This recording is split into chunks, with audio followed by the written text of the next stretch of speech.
அழைக்கும் இறைவன் குரல் கேட்டு எழுதுவார்கள். அகழ்ந்தும் அவரின் சகவமாக விரைந்து வாருங்கள். அழைக்கும் இறைவன் குரல் கேட்டு எழுதுவார்கள். அகழ்ந்தும் அவரின் சகவமாக விரைந்து வாருங்கள்.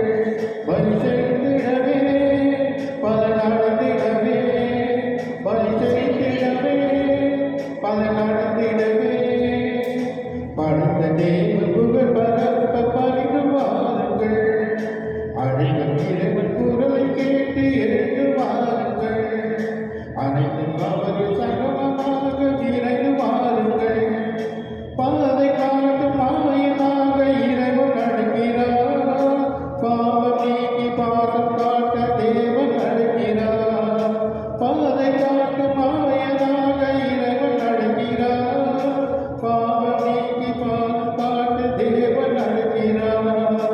அன்பினாட்டியே அவரை காட்டியே, அன்பினாட்டியே அவரை காட்டியே, படைத்த தேவன் புகழ்வதற்கு பணிந்து வாருங்கள். அழைக்கும் இறைவன் குரலை கேட்டு எழுந்து வாருங்கள்.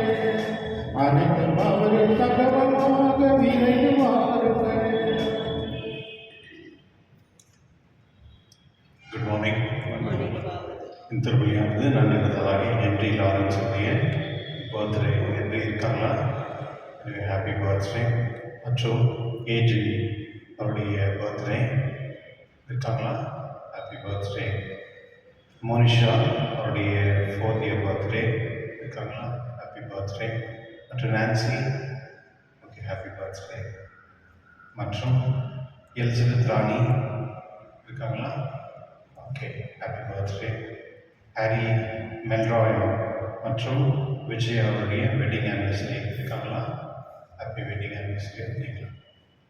மற்றும் விஜய் அவருடைய ஓகே, பிரியா அவருடைய பர்த்டே இருக்காங்களா? Priya, happy birthday. மரித்த ஆனவனுக்காக ஆந்தனி சுவாமி, Mariyamal, Wilson, Fatima Gracy, Rayappan, Manikkaraj, Sebastian மல், ஆந்தனி ராஜ், தெரேசம்மா, சந்தியா, லூர்த் சுவாமி, தனஞ்சயா, மரித்த எல்லா ஆன்மாவுக்காகவும், திருகஸ்தலத்தில் ஆன்மாவுக்காகவும், பிலமின் ஸ்டீஃபன் ஷெப்பன், பிலிமினா ஷெப்பன், ஆரோக்கியமேரி, மார்ஜின், தேவசகாயம், மரிய மாதலேனா, மார்த்தோனா, ஜான் எட்வர்ட்ஸ், ஜான் வில்லியம் ஆன்மாவுக்காக இந்த திருப்பலி கொடுக்கப்படுகின்றது. மற்றும் விசேஷமான கருத்துக்களுக்காக ஆந்தனி குருதாஸ், மரியா அந்தோசியா ராஜ் அவருடைய கருத்துக்களுக்காக இந்த திருப்பலி கொடுக்கப்படுகின்றது. தந்தை மகன் தூய ஆவியாரின் பெயராலே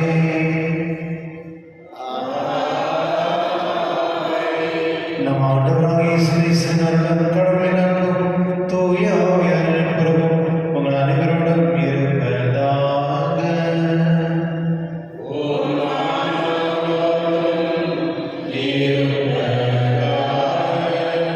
கிறிஸ்துவ சகோதரர்களே, ஒரு நல்ல விசுவாசி மூலமா மற்றொரு விசுவாசி இல்லாதவர்கள விசுவாசிகள் ஆகக்கூடிய சூழ்நிலை ஏற்படுகின்றது. அதனுடைய முதல் வாசத்தில் நாம் பார்க்கின்றோம். தானியேல் இருந்த காலத்தில் அவர்கள் கடவுளுக்கு நேர்மையாக இருந்தவர் மற்றும் விசுவாசத்தில் இருந்தவர். அவர் மூலியமாக அந்த நாடு முழுவதுமே ஆண்டவர் இயேசுவை ஏற்றுக்கொள்கிறது. கிறிஸ்துவர்களே, இதுதான் நமக்கு கொடுத்த வாய்ப்பு. கடவுள் நம்ம மூலியமா நம்முடைய வாழ்க்கை மூலிமா மற்றவங்களே கடவுளிடத்தில் கொண்டு வர்றதுக்கு நம்மளுக்கு நிறைய வாய்ப்பு கொடுப்பாங்க. சில நேரத்தில் அந்த வாய்ப்பை நம்ம விட்டு விடுகிறோம். நாங்கள் நம்முடைய வாழ்க்கையை நாம் தெரிந்து கொள்வதற்கே நாம் முழு வாழ்க்கை நமக்கு நேரத்தில் எடுத்துக்கொள்கிறோம். கிறிஸ்துவர்களே, இன்றைய திருப்பலியில் நாம் ஆண்டவரத்தில் செபிப்போம். நாம் எப்பொழுதுமே விசுவாசத்திலும் மற்றும் கடவுளுக்கு ஏற்ற வாழ்க்கை வாழக்கூடிய அந்த ஞானம் அறிவும் தரும்படி கடவுளுக்கு மன்றாடி நாம் இந்த திருப்பலில் பங்கு கொள்வோம். எல்லாம் உள்ள இறைவனிடமும் சகோதர சகோதரிகளிடமும் நான் பாவி என்று ஏற்றுக்கொள்கிறேன்.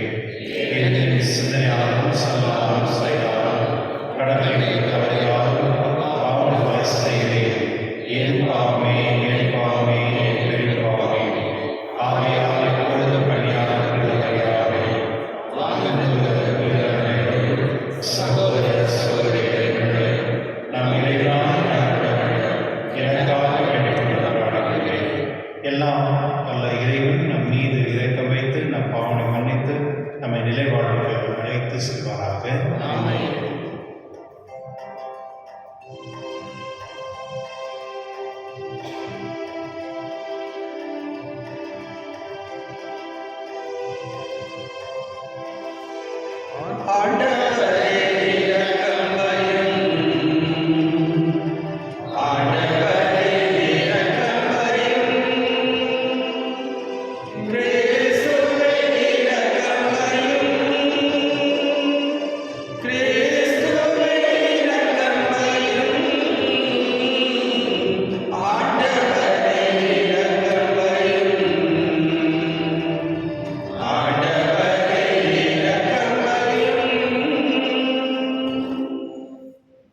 மன்றாடுவோமாக. என்றென்றும் உள்ள எல்லாம் வல்ல இறைவா, அனைத்துக்கும் அரசான அன்பார்ந்த ஒரு திருமகனில் அனைத்தும் புதுப்பிக்க திருவுளமானீர். அடிமையிலிருந்து விடுதலை அடைந்த படைப்பு அனைத்தும் மாண்புக்கு உரியவருக்கு பணிபுரிகிறோம். உம்மை முடிவின்றி புகழ்ந்தேத்தும் அருள பெறுகிறாக. உம்முடைய தூயாவியாரின் ஒற்றிப்பில் இறைவனாய் என்றென்று வாழ்ந்து ஆட்சி செய்கிற எங்கள் ஆண்டவரும் உம் திருமகனாக இயேசு கிறிஸ்துவின் உம்மை மன்றாடுகின்றோம்.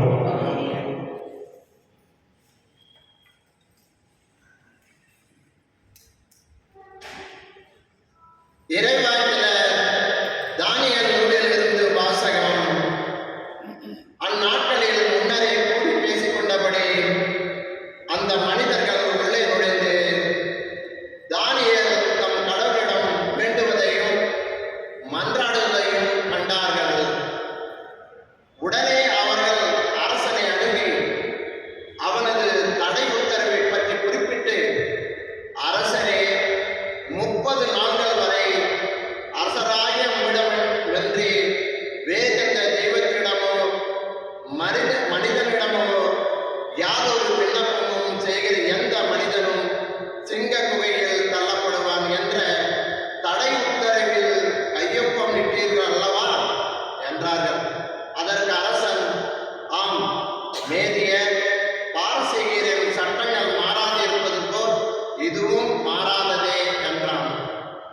உடனே அவர்கள் அரசனை நோக்கி, யூதாவில் இருந்து சிறைப்பிடித்துக் கொண்டு வரப்பட்டவர்களுள் ஒருவனாகிய தானியேல் உம்மை மதியாமல் நீர் கையொப்பமிட்டுள்ள தடை உத்தரவை மீறி நாள்தோறும் 3 வேளையும் வேண்டுதல்கள் செய்கிறான் என்றார்கள்.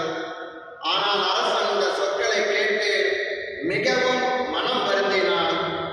தானியேலை காப்பாற்ற தனக்குள் உறுதி பூண்டவனாய் அன்று கதிரவன் மறையும் வரையில் அவரை காப்பாற்ற வழி தேடினான். ஆனால் அந்த மனிதர்கள் முன்னரே கூடி பேசிக் கொண்டபடி அரசனிடம் வந்து அவனை நோக்கி, அரசரே, மேதிய பாரசீகரின் சட்டப்படி அரசன் விடுத்த தடை உத்தரவோ சட்டமோ மாற்றத்திற்கு அப்பாற்பட்டது என்பதை தெரிந்து கொள்ளும் என்றனர். ஆகவே அரசனுடைய கட்டளைப்படி தானியேல் கொண்டு வரப்பட்டு சிங்கக் குகையில் தள்ளப்பட்டார். அப்பொழுது அரசன் தானியேலை நோக்கி, நீ இடைவிடாமல் வழிபடும் உன் கடவுள் உன்னை விடுவிப்பாராக என்றார். அவர்கள் ஒரு பெரிய கல்லை புரட்டி கொண்டு வந்து குகையின் வாயிலை அடைத்தார்கள். தானியேலுக்கு செய்யப்பட்டதில் யாதொன்றும் மாற்றப்படாது இருக்கும்படி அரசன் தன் மோதிரத்தினாலும் தம் உயர்குடி மக்களின் மோதிரங்களினாலும் அதற்கு முத்திரையிட்டான். பின்னர் அரசன் அரண்மனைக்கு திரும்பி சென்று அன்று இரவு முழுவதும் உணவு கொள்ளவில்லை. வேறு எந்த களியாட்டத்திலும் ஈடுபடவில்லை. உறக்கமும் அவனை விட்டு அகன்றது. அப்பொழுது பொழுது புலர்ந்தவுடன் அவன் எழுந்து சிங்கக் குகைக்கு விரைந்து சென்றான். தானியேல் இருந்த குகை அருகில் வந்தவுடன்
ஏனெனில் அவர் தம் கடவுளை உறுதியாக நம்பினார். பிறகு அரசரின் கட்டளைக்கு இணங்க தானியேலை குற்றம் சாட்டியவர்கள் எடுத்துக்கொண்டு வரப்பட்டனர். அவர்களும் அவருடைய மனைவி மக்களும் சிங்க குகையினுள் தள்ளப்பட்டார்கள். அவர்கள் குகையின் அடித்தளத்தை அடையும் முன்னே சிங்கங்கள் அவர்களை கட்டிப்பிடித்து அவர்களுடைய எலும்புகளை எல்லாம் ஒதுக்கிவிட்டன. அப்பொழுது தாரிகு அரசன் நாடெங்கும் வாழ்ந்து வந்த எல்லா இனத்தவரும் நாட்டினரும் மொழியினருக்கும் ஓர் அறிக்கை விடுவித்தான். உங்களுக்கு மிகுந்த சமாதானம் உண்டாவதாக. என் ஆட்சிக்கு உட்பட்ட நாடு முழுவதும் உள்ள மக்கள் தானியேலின் கடவுளுக்கு அஞ்சி நடுங்க வேண்டும். இது என் ஆணை. ஏனெனில் அவரை வாழும் கடவுள். அவர் என்றென்றும் நிலைத்திருக்கின்றார். அவரது ஆட்சி என்றும் அழிவுறாது. அவரது ஆட்சியுரிமைக்கு முடிவே இராது. தானியேலை சிங்கங்களின் பிடியில் நின்று காப்பாற்றியவர் அவரே. அவரே மீட்பவர், விடுதலை அளிப்பவரும் அவரே. விண்ணிலும் மண்ணிலும் அரிய செயல்களையும் விந்தைகளையும் ஆற்றுபவர் அவரே. ஆண்டவரின் அருள்வாக்கு. பதிலுரை பாடல் பல்லவி. என்றென்றும் அவரை புகழ்ந்து பாடி ஏற்றி போற்றுங்கள். என்றென்றும் அவரை புகழ்ந்து பாடி ஏற்றி போற்றுங்கள். பனித்திவளைகளே, பனிமழையே, ஆண்டவரை வாழ்த்துங்கள். என்றென்றும் அவரை புகழ்ந்து பாடி ஏற்றி போற்றுங்கள்.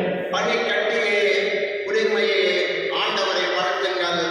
உறைபனியே, மூடுபனியே, ஆண்டவரை வாழ்த்துங்கள். என்றென்றும் அவரை புகழ்ந்து பாடி ஏற்றி போற்றுங்கள். இரவே பகலே, ஆண்டவரை வாழ்த்துங்கள். ஒளியே இருளே, ஆண்டவரை வாழ்த்துங்கள். என்றென்றும் அவரை புகழ்ந்து பாடி ஏற்றி போற்றுங்கள். மின்னல்களே, முகில்களே, ஆண்டவரை வாழ்த்துங்கள். மண்ணுலகும் ஆண்டவரை வாழ்த்துவதாக. என்றென்றும் அவரை புகழ்ந்து பாடி ஏற்றி போற்றுங்கள். அனைவரும்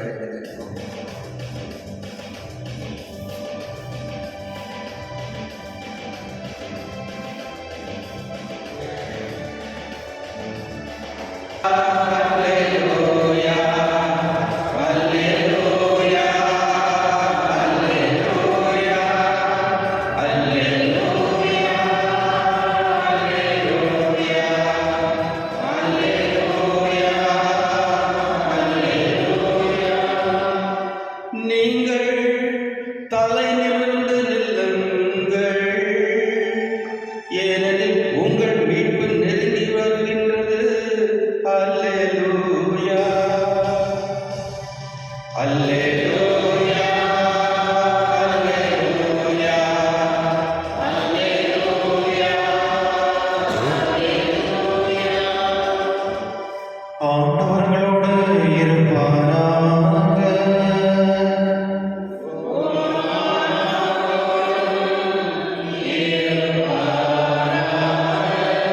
புனித லூக்கா எழுதிய நற்செய்தியிலிருந்து வாசகம்.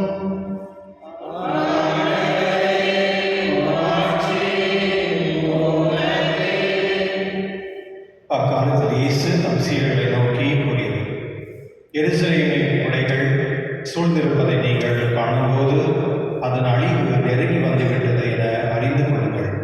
அப்போது யூதாவில் உள்ளவர்கள் மலைகளுக்கும் தப்பி ஓடட்டும், நகரத்தின் நடுவில் உள்ளவர்கள் வெளியேறட்டும், நாட்டுப்புறங்களில் இருப்பவர்கள் நகரத்துக்குள்ளே வர வேண்டாம், ஏனெனில் அவை பழிவாங்கும் நாட்கள். அப்போது மறைநூலில் எழுதியுள்ள யாவும் நிறைவேறும்.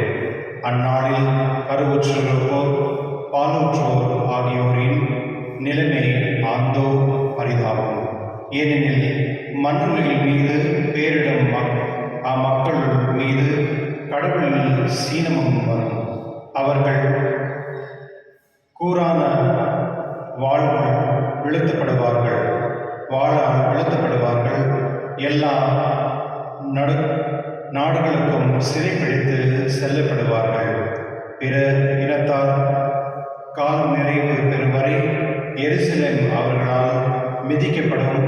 மேலும் கதிரவனிலும் நிலாவிலும் மின்மீன்களிலும் அடையாளங்கள் தென்படும்.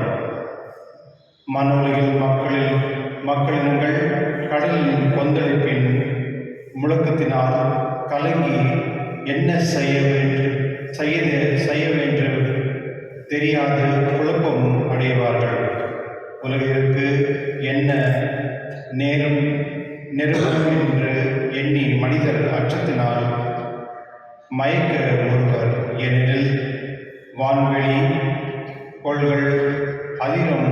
அப்போது மிகுந்த வல்லமையோடு மாட்சியோடும் மானிட மகன் மேகங்கள் மேடம் வருவதை அவர்கள் காண்பார்கள். இவை நிகழ்ந்து தொடங்கும்போது நீங்கள் தலை நிமிர்ந்து நில்லுங்கள், ஏனெனில் உங்கள் மீட்பு நெருங்கி வருகின்றது. ஆண்டவரின் அருள்வாக்கு.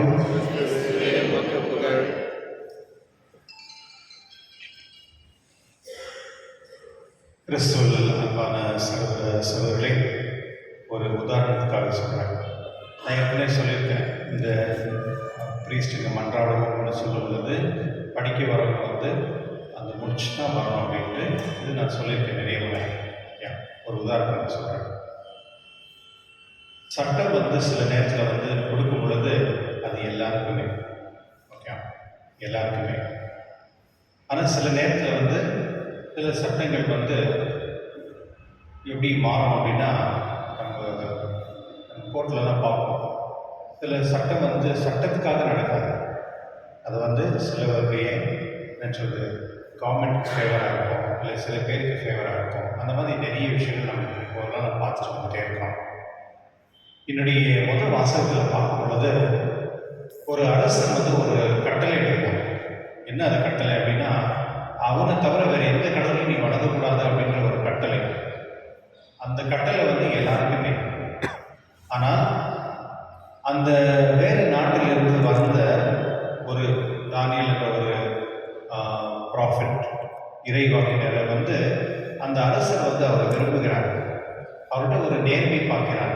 அவர்கிட்ட வந்து ஒரு விசேஷமான ஒரு விஷயத்தை பார்க்குறார். ஆனால் இருந்தாலும் அவர் வந்து அவரை என்ன சொல்றது, அந்த இஸ்ரேல் மக்களை வந்து அரெஸ்ட் பண்ணி வச்சிருக்காங்க. இந்த அரசர் வந்து அவர் மேல் வைத்திருந்த ஒரு நம்பிக்கையை மக்கள் வந்து தேடுறாங்க. எப்படியாவது வந்து இந்த பர்சனை வந்து எப்படின்னா மாட்டி விடணுன்றதுக்காக அவர் என்ன செய்கிறார் அதெல்லாம் பார்த்துட்டே இருப்பாங்க. யூஸ்வலாக எல்லா இடத்துலையும் நடக்கிறது தான். நீங்கள் எந்த பேரிஷன் போகிறோம், இங்கே ஒரு 10 பேர் இருப்பாங்க, ஃபாதர் என்ன பண்ணுறாங்க அந்த மாதிரிலாம் பார்த்துட்டு இருப்பாங்க. சில பேர் வந்து பிஷப் என்ன பண்ணுறாங்கன்னு பார்க்குறவங்க கூட இருக்கிறாங்க. அந்த மாதிரி அந்த தானியலை வந்து பார்க்குறாங்க. அவர் என்ன செய்வார்னா, ஒரு நாளைக்கு 3 முறை வந்து கடலுக்கு ஆராதிப்பார், வணக்கம் செய்வார், ஜெபிப்பார். பாருங்களேன், அவர் செஞ்சுட்டு வந்து கடவுளை ஆராதிப்பார், வணங்குவார், ஜெபிப்பார். அந்த அந்த அவரை பார்த்து போயிட்டு மன்னன்ட்ட சொல்கிறாங்க, பாரு நீ கட்டளை கொடுத்துருக்க இல்லை, பாரு இந்த ஆள் என்ன பண்ணுறாரு. அவர் வந்து உனக்கு விரோதமாக அவர் சொல்கிறது இல்லை, தானியல் பண்ணுறாரு அப்படின்னு. இந்த மாதிரி ஒரு பர்சன் வந்து இப்படி செய்யும் பொழுது உன்னுடைய கட்டளைப்படி அவங்க வந்து தண்டிக்கப்படணும் தானே. ஆமாம், தண்டிக்கப்படுறாரு. அப்போ தான் தெரிய வருது அது டேனியல் அப்படின்னு சொல்லிட்டு. அதாயிட்ட பிறகு வேறு வழி இல்லாமல் அரசர் வந்து வேதனைப்படுறாரு, இவரை வந்து நம்ம தண்டிக்கணுமே அப்படின்னு. ஏன்னா அவருக்கு தெரியும் அவர் நேர்மையானவர் அப்படின்னு. ஆகியாலும் அவர் வந்து கொல்லணும். அந்த பசியாக இருந்த சிங்கத்தில் குகையில் வந்து அவர் கொண்டு போய் போடுறாங்க. அரசர் வந்து அவர்கிட்ட போய் சொல்கிறார், உன் கடல் தான் உன்னை காப்பாற்றணும் அப்படின்னு சொல்லி வந்துடுறாரு. வந்த பிறகு தானியல் எப்படி இருந்தாருன்னு அவருக்கு தெரியாது. ஆனால் அவரால் சாப்பிட முடியல, தூங்க முடியல, மற்றும் அவரால் நிம்மதியாக இருக்க முடியல. ஏனெனில் ஒரு நேர்மையான ஒரு மனிதரை வந்து நான் வந்து அவரை தண்டித்தோமே அப்படின்ற அந்த அந்த என்ன சொல்றது குற்ற உணர்வு. ஆனால் வராத நாள் வந்து காலையிலே என்ன நடந்ததுன்னு போய் அவர் பார்க்கும் பொழுது பார்த்தா அங்கே வந்து அவர் ரொம்ப நல்லா தானியல் வந்து எந்த ஒரு பிரச்சனையாகாம கடவுள் அவரை பாதுகாத்து பார்க்குறாரு. அவரை எடுத்த பிறகு அவர் சொல்கிறார், என்னுடைய கடவுள் வந்து அந்த சிங்கத்தின் வாய்களை கட்டி விட்டார். கிறிஸ்துவர்களே, இதுதான் நம்முடைய வாழ்க்கை நடக்கும். நம்ம கடவுள் வந்து நேர்மையாக இருந்தோம்னா, உண்மையாக இருந்தோம்னா, விசுவாசத்தோடு இருந்தோம்னா, நியாயமாக இருந்தால் கடவுள் வந்து நமக்கு எந்த ஆபத்து வந்தாலும் அது வாய்களை வந்து கட்டி வைப்பார். இதுதான் உண்மை. எத்தனை பேர் என்ன பிரச்சனை பண்ணாலும் பரவாயில்ல, அந்த கடவுள் வந்து பாதுகாப்பார். ஏன் வந்து திருச்சபை வந்து இவ்வளோ நாள் இப்படி ஸ்ட்ராங்காக இருக்குன்னா அதுக்கு பிஷப்ஸ் குருக்கள் தான் காரணம். என்ன அப்படின்னா சில நேரத்தில் வந்து இப்போ நீங்கள் பார்த்துருப்பீங்க ஸ்டான் சுவாமி ஃபாதர், அவரை வந்து அழிச்சிட்டாங்க. ஆனால் அந்த இடத்துல என்ன நடந்திருக்கு தெரியுமா? அவர் ஒருத்தர் மறுத்ததுனால அந்த இருக்கிற அந்த ஏரியாவை எங்கே வந்து பாடுபட்டாங்க. இவங்க எல்லாமே கிறிஸ்டியன் ஆகிட்டாங்க. இப்போ கவர்மெண்ட் தலைப்பட்சிக்கிட்ட என்ன பண்ண தெரில. சில நேரத்தில் வந்து எங்கே வந்து செப்பரேஷன் நடக்குமோ அங்கே வந்து ஒரு புரட்சி வரும். எங்கே வந்து விசுவாசத்துக்கு ஏற்ற எதிரான விஷயங்கள் அதை செய்கிறாங்களோ அங்கே வந்து மக்கள் வந்து தானாகவே வந்து விசுவாசத்தை வளருவாங்க. கடைசியில் என்ன ஆச்சுன்னா அந்த தானியலுடைய யாரெல்லாம் சூழ்ச்சி பண்ணாங்க அவங்க எல்லாரையுமே வந்து அவங்களையும் அவங்க குடும்பத்தையும் ஒய்ஃபு குழந்தைங்களையும் சேர்த்து அந்த உகலை போட்டதா வாசகம் சொல்லுகிறது. ஆனால் என்ன நடந்ததுன்னா அந்த மன்னன் வந்து அறிக்கைடுறாங்க, என்னை மட்டுமே நீங்கள் வந்து வணங்கணும்னு சொன்ன மன்னன் அவர் வந்து என்ன சொல்கிறாருன்னா, இந்த நாட்டில் இருக்கும் அனைவருமே தானியலுக்கு தானியலுடைய கடவுள் தான் உண்மையான கடவுள், அவருக்கு தான் நம்ம வணங்க வேண்டும் அப்படின்னு அறிக்கையிடுகிறார். இதுதான் டிரான்ஸ்ஃபர்மேஷன். கிறிஸ்துவனுடைய சில நேரத்தில் நம்மளுக்கு சோதனைகள் வரும், பிரச்சனைகள் வரும். ஆனால் அந்த சோதனை பிரச்சனை வந்து நம்மளுக்கு வந்து மாறும். எப்படி மாறும் அப்படின்னா அது கடவுளுக்கு புகழ்ச்சியாக இருக்கும். இதுதான் நீங்கள் நம்ப வேண்டும். உங்களுடைய வாழ்க்கையில் நீங்கள் வரக்கூடிய ஒரு பிரச்சனையும் வந்து கடவுள் இதை கொடுத்துருக்காரு, சில பேர் பரவாயில்ல நம்ம போகலாம் அப்படின்ற ஒரு உற்சாகத்தோடு தான் நம்ம அதை ஏற்றுக்கொள்ள வேண்டும். ஆனால் அந்த கஷ்டம் நோய் இருக்கும், அந்த சமயத்தில் கடவுள் நம்மளை காப்பாற்றுவார்ன்ற அந்த நம்பிக்கை நம்ம இடத்துல இருக்கணும்.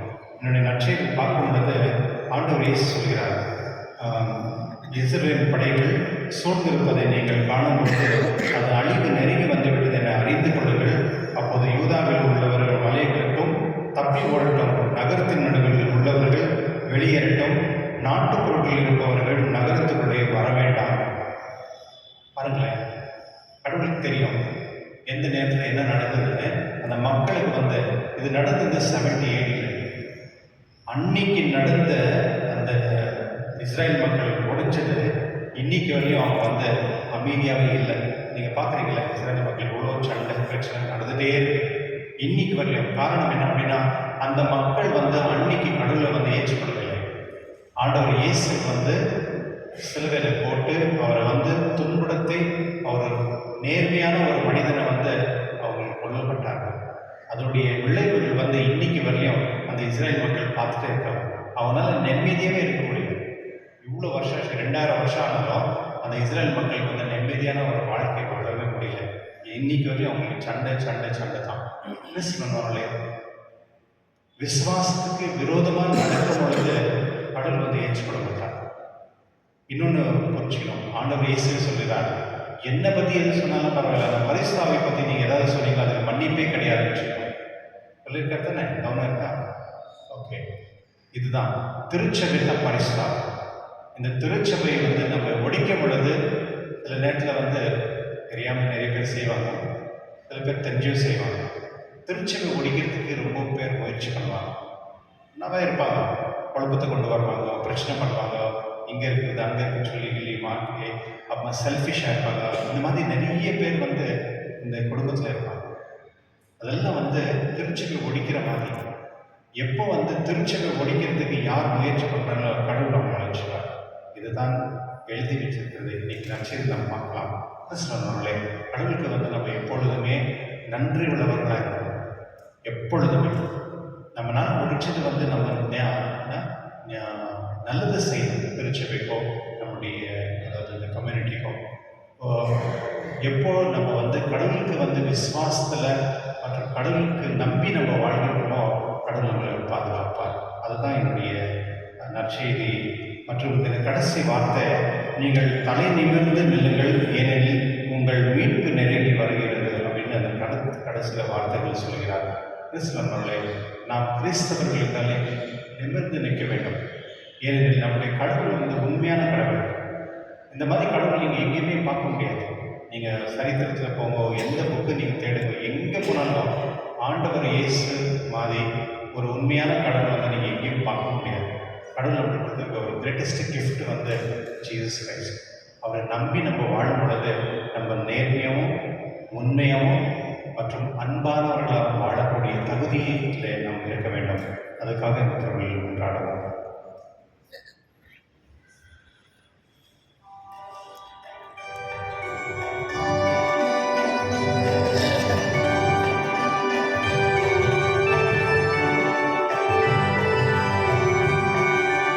காரிகை கரனார் வருகின்றேன், உன் கரங்களில் என்னை தருகின்றேன்.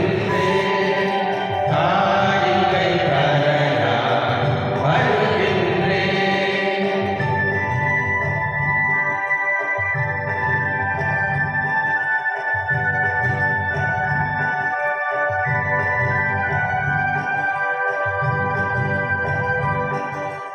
என்னை கொடுத்தாலும் பயனில்லை, நான் என்னை கொடுத்தாலும் பொருள் கொடுத்தார். என்னை கொடுத்தாலும் பயனில்லை, நான் என்னை கொடுத்தாலும் பொருள் கொடுத்தார்.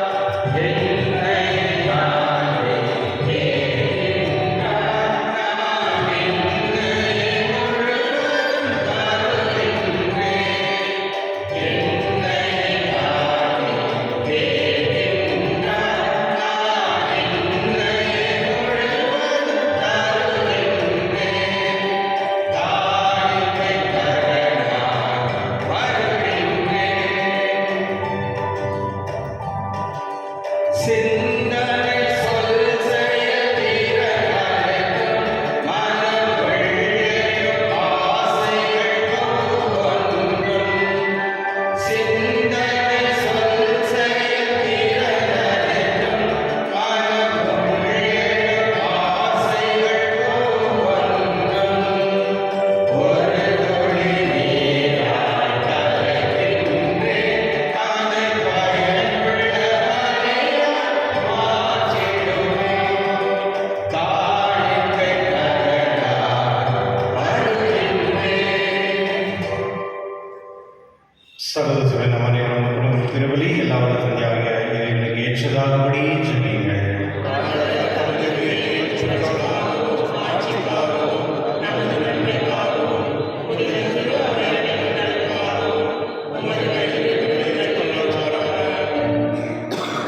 ஆண்டவரே, உம்முடைய மனிதர்கள் உருவாக்கும் பலிப்பொருள்களினால் நமக்கு ஒப்புக் கொடுத்து உம்மை பணிவுடன் வேண்டுகின்றோம். ஒற்றுமை அமைதியாக கொடைகளை மக்களின் தலைவருக்கும் திருமகனை கொடுத்தள்ளுவரால் எங்கள் ஆண்டவர் கிறிஸ்து வழியாக உம்மை மன்றாடுகின்றோம். ஆண்டவர் உங்களோடு இருப்பாராக.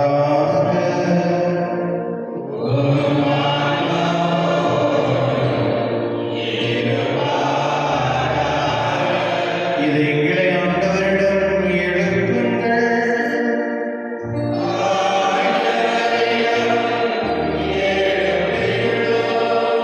நம் இறைவனாகிய ஆண்டவருக்கு நன்றி கூறுவோம்.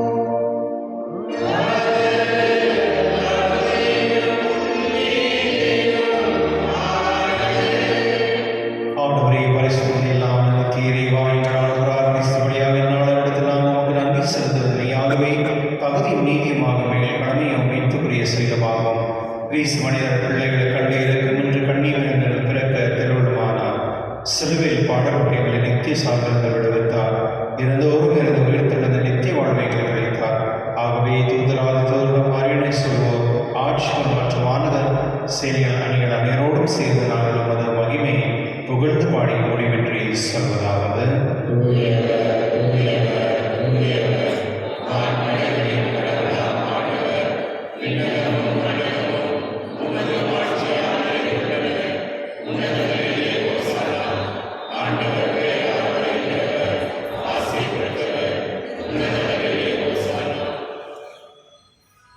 ஆண்டவரே, நேர்மையாகவே துணிவிற்கு அனைத்திற்கும் ஒன்று.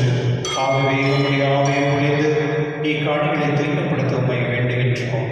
இவ்வாறு எங்கள் ஆண்டவர் இயேசு கிறிஸ்து உடலும் ரத்தமாக எங்களுக்கவே மாறுமாக அவர் பாடுபட உள்ளம் கணித்து தம்மை கழித்த போது அப்பத்தை எடுத்து நன்றி செலுத்தி அதை விட்டு தம் சீடர்கள் கழித்து கூறியதாவது: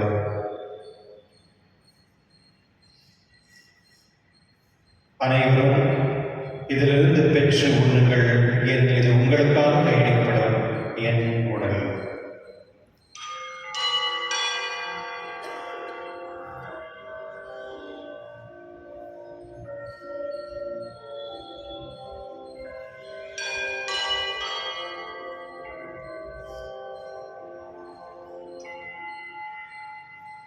அவனமே இருந்து அருந்திய பின் கிண்ணத்தை எடுத்து மீண்டும் உமக்கு நன்றி கூறி தம் சீடர் கழித்தவர் கூறியதாவது: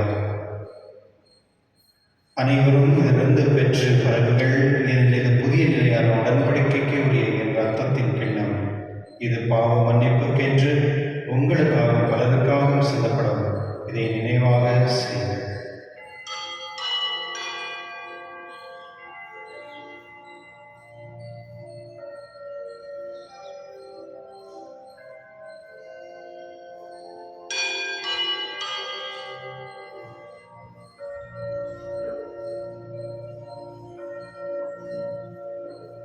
நம்பிக்கையின் மறைபொருள்.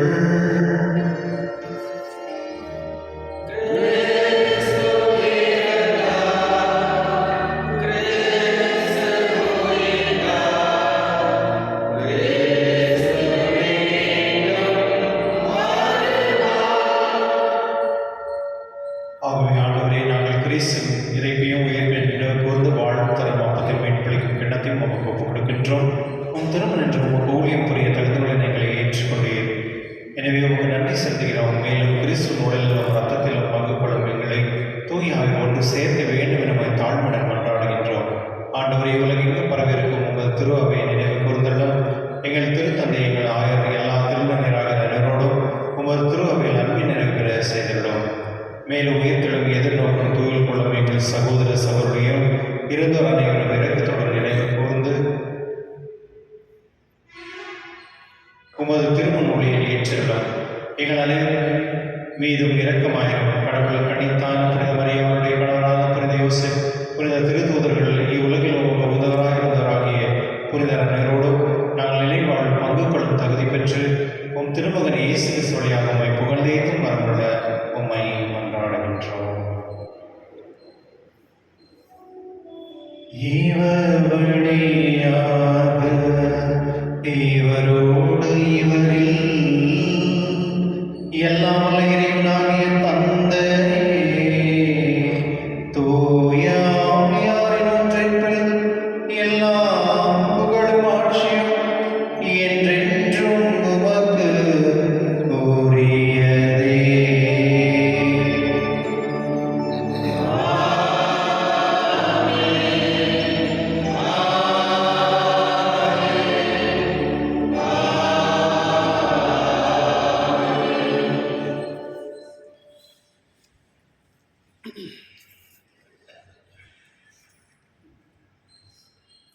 மீட்பரின் கட்டளையால் கற்பிக்கப்பட்டு இறைவனால் பயிற்சிக்கு நாம் துணிந்து சொல்லுவோம்.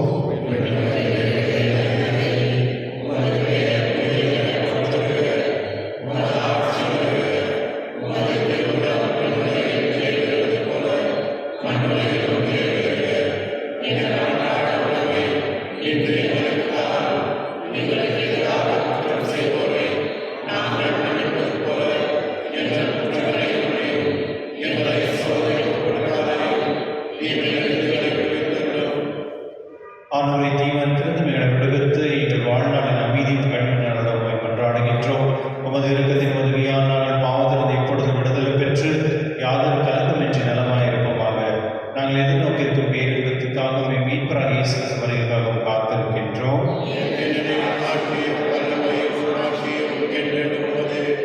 ஆண்டவர் இயேசு கிறிஸ்துவே, அமைதியை உங்களுக்கு விட்டு செல்கிறேன், அமைதியை உங்களுக்கு அளிக்கின்றேன் என்று ஒரு திருத்தூதருக்கு மொழிந்தீரே.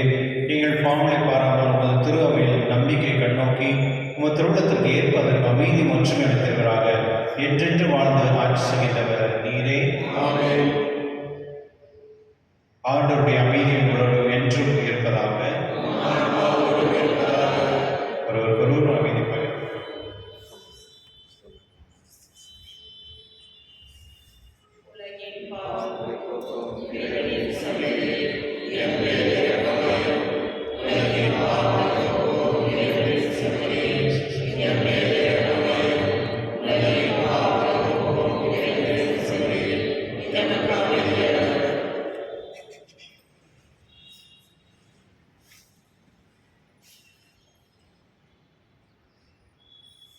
இதோ இறைவனின் செம்மறி, இதோ உலகின் பாவங்களை போக்குபவர், செம்மறின் விருது கழகி பெற்றோர், பேறு பெற்றோர்.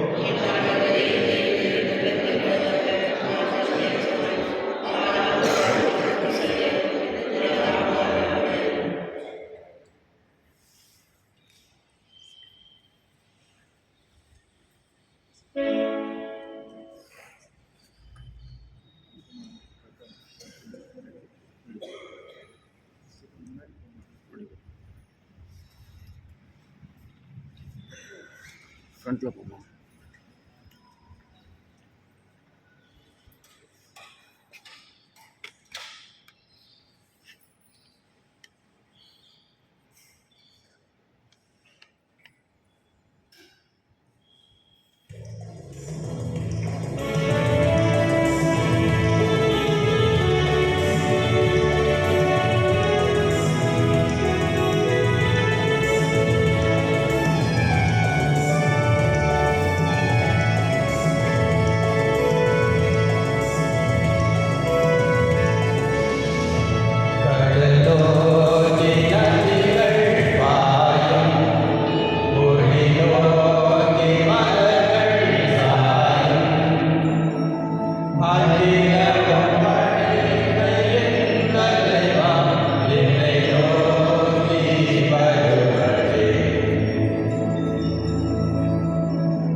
மகிழ்ச்சியையும் அமைதியையும் படைப்படைத்திற்கும் பகிர்ந்து கொடுக்கக்கூடிய சிறு தூதுவர்களாக எம்மை மாற்றுவீராக.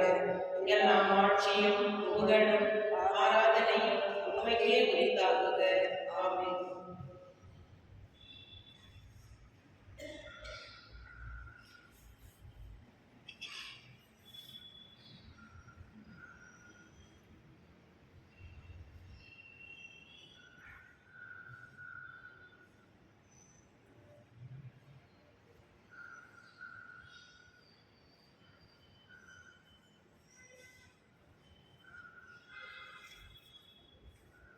மன்றாடுவோமாக. ஆண்டவரே, சாகுவோம் தரும் உணவை உட்கொள்ளும் நாங்கள் உம்மை வேண்டுகின்றோம். அனைத்துக்கும் அரசரும் கிறிஸ்துவின் கட்டளைக்கும் கீழ்ப்படிவதில் பெருமை கொள்ளும் நாங்கள் அவருடைய விண்ணக ஆட்சியில் அவரோடு என்றென்று வாழ ஆற்றல் பெறுவோமாக. எங்கள் ஆண்டவராக கிறிஸ்து வழியாக உம்மை மன்றாடுகின்றோம்.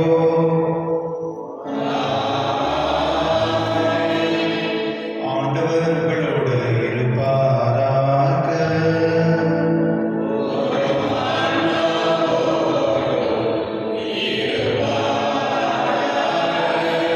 எல்லாம் வல்ல இறைவன் தந்தை, மகன், தூய ஆவியார் அனைவரையும் ஆசீர்வதிப்பாராக.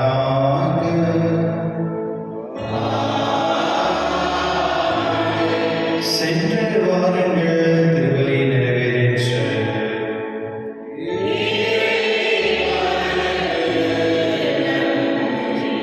உங்களுக்கு நன்றி. வண்டர்ஃபுல் டே. கிறிஸ்துவர்களே, நாளைக்கு சாயங்காலம் வந்து 5 மணிக்கு ஆங்கிலத்திலும் 5:45க்கு தமிழிலும் திருப்பலி இருக்கும். ஏனெனில் நாளைக்கு வந்து நிறைய பொலிட்டீஷியன்ஸு பிஷப்ஸ் எல்லாம் இங்கே வருவாங்க ப்ரோக்ராமுக்காக. அதனால 6:30க்கு வந்து திருப்பலி முடிச்சிடும். அதாவது கொஞ்சம் ப்ரோக்ராம்லாம் இருக்குது. நாளைக்கு நீங்கள் நிறைய பேர் வந்து வேறு வேறு மாஸ்க்